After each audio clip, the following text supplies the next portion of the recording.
So a lot of Prius owners keep one of these in the back of their trunk, and it sounds kind of crazy, but once you realize you can get stranded if you don't have it, you might want to reconsider and put one back there. Take a look. So we are back in almost the same exact position that we were beforehand. We have the classic red triangle of death. This car absolutely hates me. We have an overheating car symbol showing up here as well. Definitely things you don't want to see, but the good news is this is actually a very easy fix. It is the inverter coolant pump. This is different from the engine coolant pump from what I am learning. And yeah, very easy fix. A lot of people keep one of these in the back of their Prius. I can see why. My wife called me and it sounded like the car was basically shutting down. If it does shut down, I'm pretty sure that means that it is that fuse and not the actual coolant pump, but still, if you're in the middle of nowhere, you're not near any AutoZones or anything like that, which first of all, you shouldn't be buying an AutoZone coolant pump. You should definitely be getting OEM, or the link for this one is in the description. It's a very good brand, but you should be replacing it with a good quality part just because the car uses it so much. But overall, you definitely want to have this, some needle nose pliers, some clamps, the basic tools that you might need in case this fails on you, because you'll be stranded. You don't want the car to overheat. You don't want the inverter to overheat. Yeah, easy fix. Show you how to do it right now. So I'm learning this is a fairly complicated yet simple system. We have the inverter coolant reservoir, and we have the engine coolant reservoir. I've had some issues with the coolant, with the AC, things like that over the period of time since I've owned it, and I've only been checking this one since we got it. So I'm very glad that this kind of happened, since I know that this is here now, so I'm going to be checking this one for any engine issues. But we're going to be working over here. What a lot of people do, actually, first let me show you. It's going to be right down there, right underneath the fuse box. What a lot of people do is they move this cap, prop the inverter up, move the fuse box out of the way, take the lid off, things like that.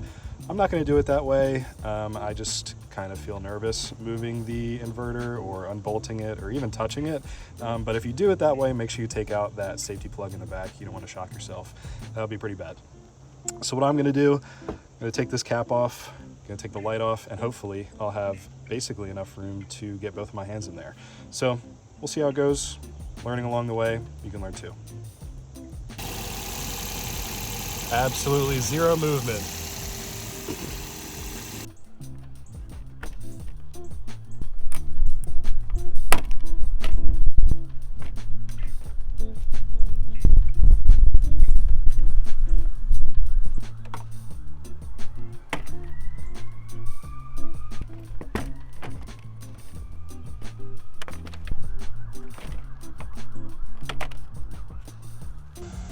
One quick thing before you start, don't forget to unhook your 12 volt.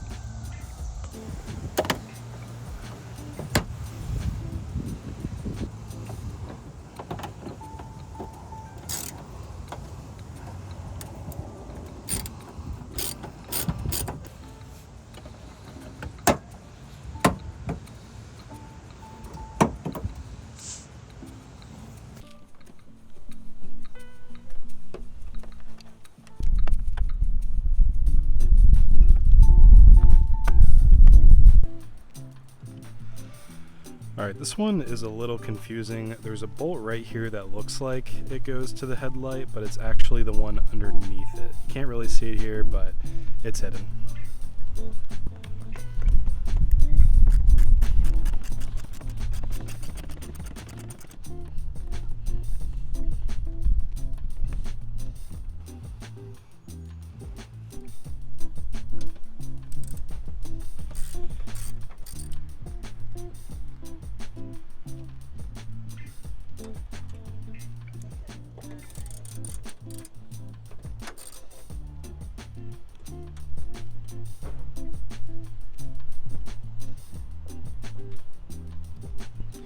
That one is that hole right there.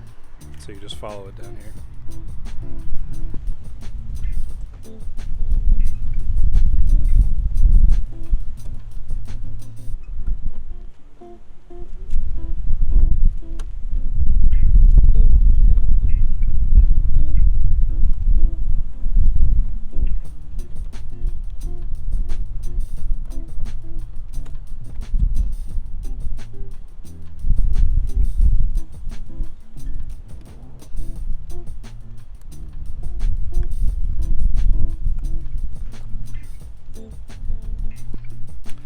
So instead of only having the small crack above, I can literally fit both of my hands in here. That's what we're looking at right now. I think it's worth it, but you decide.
Oh. I guess make sure that you clamp that top one off as well.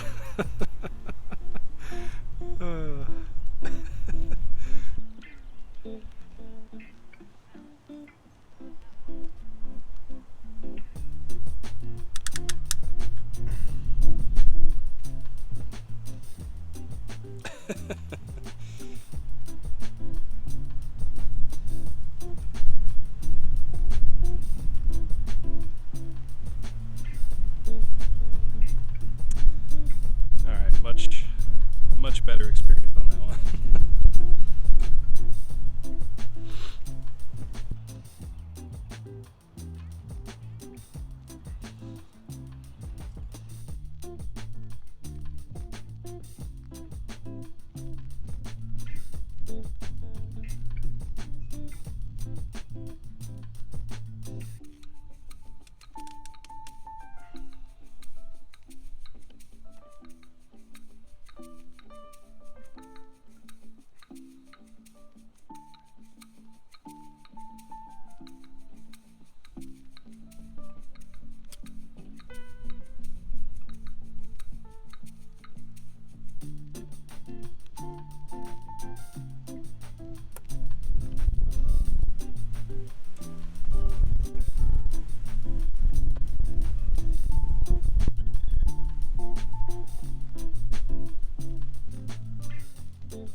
So here's the new one. I really didn't see any differences, so I'm gonna go ahead and replace it, but the only thing was I couldn't get rid of or take off the washers on the old one, so the kit that I got came with some new ones, so I'm gonna replace these as well. I think you kind of just put them in like this.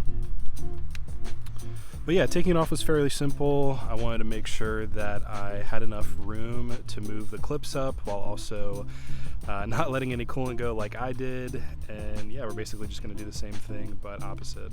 Again, this is really simple, but I really do think it's a lot easier coming from this angle. I think the only thing to mention was that these were really, the hoses rather, were really easy to take off once I got these clips high enough. So beforehand I was struggling. I thought maybe they were on tight or something, but watched a couple videos. Very simple, easy to take off.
This was impossible to find.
All right, so we started up to bleed the coolant. You should have seen this already, but we got rid of the triangle of death. So overall, this definitely was a learning process. I've never worked on anything with coolant lines before or anything like that, obviously. Definitely make sure you clamp off both of those lines before attempting to remove them, and make sure that you bring those other smaller clamps all the way up so that there's no tension on the pump at all, so you can just kind of pull them off very easily. I just, kind of maneuvered them a little bit. But yeah, overall, happy with it. Took me about an hour. That was mainly because I, forgot some tools, forgot that bleeding line, things like that. But yeah, is this something that you should have in the back of your car? I think so. My car is at 100,000 miles, and for a 2006, I think that's fairly low. But I don't want to be stranded. I think this would be an expensive thing to do. I wouldn't want to replace this with just an AutoZone part or something like that. So yeah, spend the money. Check the link in the description for all the different tools that I used, and especially that pump. I'll update you guys if I think that it goes out earlier than I would expect. But yeah, overall, easy job. Can you do this on the side of the road? Yes. Watch this video a couple times. Hopefully, if you just watch it once, you should be able to get it. But yeah, like, subscribe, all that stuff. Thanks for watching.